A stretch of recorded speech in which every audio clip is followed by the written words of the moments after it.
Last night, I don't want to talk about it, but we are going to because we can't dodge the subject. If we're going to make a channel that talks about football, you've got to take the good times with the bad. And yeah, this just happens to be really bad. So Leicester 2, Chelsea 0. There's a lot that went wrong. Both the players, the management, a lot that went wrong that we're going to analyse. But the worst part about it all, there's two things that really bother me. I'm not surprised that we lost the game, and that's worrying when as a fan you're going into a game. I expected a draw, and I expected us to put a decent fight up. We did neither of those things. We didn't achieve a draw, obviously. But the fact that Leicester won 2-0 and I was like, kind of saw that coming. That's not right. That is an alarm bell number one. Alarm bell number two, no one apart from really Mason Mount looked like they tried or give a shit. And that is another real alarm bell. Now, whether that sits on the players as individuals or whether that sits with the manager, each to your own opinion on that. But I think as a professional footballer, you've got to do more yourself. That is your career too. You know, it's not just I'm not playing for the manager. Your career too. Everybody saw your underperformance last night. All of you. I think there are a lot of players that had an off day. Reece James, who's been very good and very consistent this season. Real off day. You look at the second goal, he is to blame. He got absolutely battered by Jamie Redknapp. Rightly so. I hope Reece learns from it. Unexpected, he's been really good. We've praised his defensive abilities this season, but he let us down there. Rewind even further, the first goal. Schoolboy stuff, basic stuff. Even James Maddison in his post-match interview said we know Chelsea switch off at set pieces, which it's mental that they are playing us for one game. They notice something, yet we do this every single game and we haven't picked up on it ourselves. It's embarrassing almost. So they played the short corner, 2-on-1 with Pulisic. They get it to him. There is two huge strokes of good fortune and bad luck for us, actually. Good fortune for Leicester, bad luck for us. And that is the first one, the miss kick. And the player that they lay it to completely miskicks it, which takes the ball through to Wilfred Ndidi, who completely miskicks it. To be fair, it looks like a terrific strike, a terrific goal. He struck across the ball, it's curled away from Mendy. That wasn't what he intended to do. Look at the way his body shape is. Look at how he's shaped up to hit that. He went for power. He didn't try and hit it like that. But when your luck's in, and when it's out, everything seems to amplify against you. And I can't blame those two things because we let Leicester get in that position. We created their good luck by lackluster defending and switching off from that corner. Now, tactically, and this is where it falls on Frank.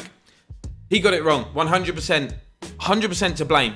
You know what you're going to get when you go into a game against Leicester. I pretty much named the Leicester starting 11 before kick-off. You know they're going to play a 4-2-3-1 with Ndidi and Tielemans, with Barnes, Barnes, Albrighton and Maddison behind Jamie Vardy. You know that's what you're going to get. Every game they do it, and it works well for them.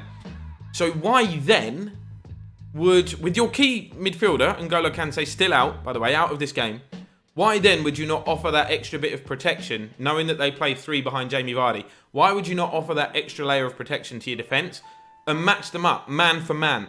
Play a 4-2-3-1. Then the game becomes about who wins their personal battles, rather than a tactical advantage being handed to Leicester before the game's even begun.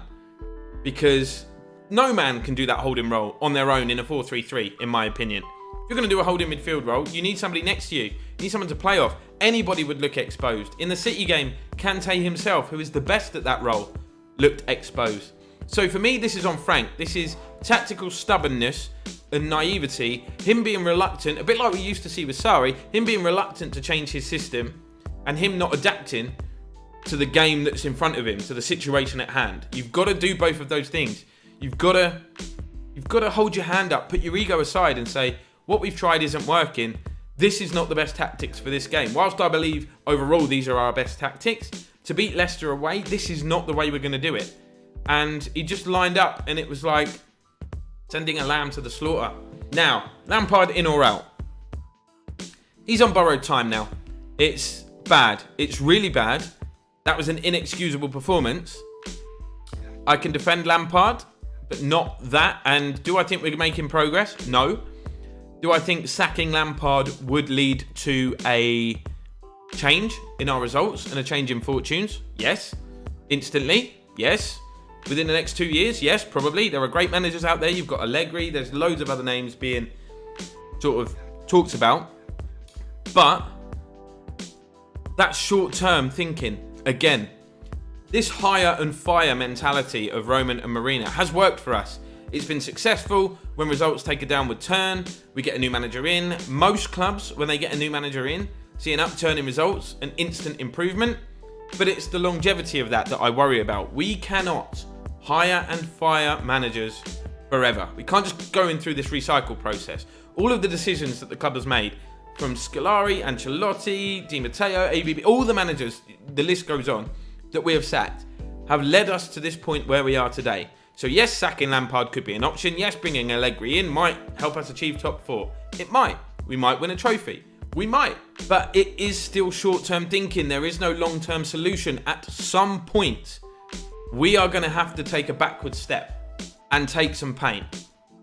And we are taking it now. And trust me, this pain is easier to take now because we've got a legend at the helm. If we had another manager, and I know there's no room for sentiment in football and all of that stuff, if there was another manager with no affiliation to the club whatsoever, this pain would be worse. We'd be really angered. I'm very angered. I totally understand that everybody that wants Lampard to be sacked. What we've got, though, is an inexperienced manager that will not become a good manager until someone takes a gamble to give him that experience and let him grow. We have also got a club, Chelsea, hire and fire policy, that cannot go on forever, that needs to take a backward step and not be as successful instantaneously in order to get to a long-term plan. Lampard and Chelsea at the moment, it's tough. Patience is needed, but that is that match for me. You've got a manager that comes in, he's going to need time to grow. You've got a club that's hiring and firing managers that needs to take a step back and be unsuccessful for a period to then kick on again. So I think at the moment they are well matched, and that's why I'm still Lampard in. I am. Regardless of all the negative things that I've just discussed, the wrong tactics, the stubbornness, the naivety, I think this is going to take time, and I'm bought into the process and the project. But I agree with everyone that wants him out and everything they're saying. Hire and firing, yes, it is successful. Yes, it has worked in the past. Yes, I think it would see an instant upturn in results, but I'm trying to think long term. My ideal scenario here is that we stick with Lampard, we turn our fortunes around, we win a trophy, and then I think the success would taste even sweeter. Even sweeter. Look at Klopp. He had a nightmare first season. They gave him time. It's a very different scenario. They gave him time. He's turned it around. Liverpool went on to win the first title in God knows how many years. Manchester United under Sir Alex Ferguson. Nightmare start for him. Going back to the 80s now.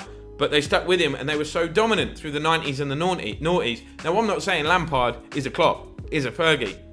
But we don't know. He could be. And this is just me putting in my optimism hat here. And that's best case scenario. He might be an utterly shite manager forever. And in which case, goodbye Frank. But we don't know yet. We just don't. The £200 million spent, they're not gelling. It's not an easy fix. We spend £200 million, we win the league. Look at how quickly football can change. Look at Man United. 4 weeks ago, Ole out. Now they're the joint top going into yesterday. I mean, they were top of the table before we played Leicester. Can change quickly, guys. Don't lose faith yet. We're going to have to take some pain. It's inevitable. But, yeah, horrible thing to talk about. I just want Chelsea to succeed. We all do. We're arguing. Everybody's arguing. We all feel like crap because the football's not going our way. But it will only get better in time. And that's whether we get Allegri in now and make it better instantly. But for me, you're just covering up the wound, taking the pain. It's like taking a painkiller. We actually need a long-term solution for this. Long-term. That's my thoughts. I'm still Lampard in. I will back him from the moment that he walks out the door. I can't bring myself to want him sacked. And that's not me just blindly being loyal. That's me going through the scenario that I've discussed, thinking that we're going long-term. But it is what it is. Let me know your thoughts, guys. Painful one to take. We're in a bad situation. We have got some home games coming up, though. We're still in the FA Cup. We're still in the Champions League. Don't know if that's a good thing or a bad thing. I don't want that team to line up against Atletico. I think they'll get absolutely mullered. But here we are. Time for the players to step up. Time for Frank to step up and show us that he's got the knowledge of the game to adapt and to improve us. It's time for us to turn things around, I think.